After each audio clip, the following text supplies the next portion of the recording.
Senate.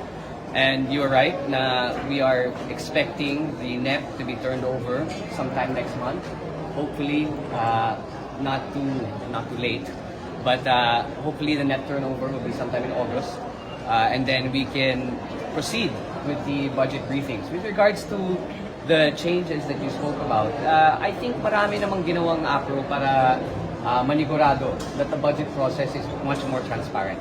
The BARC, making sure that different civic groups are involved in the shaping and the analysis of the budget. So I think we will continue doing all the reforms that were already implemented last year. Hindi naman po makaka-apekto yung impeachment trial sa budget deliberations at Wala naman yung impeachment sa lower house.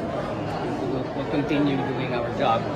So to answer your question, no, I don't think it will affect. At least I can only speak on behalf of the lower house. It will not affect what we have to do.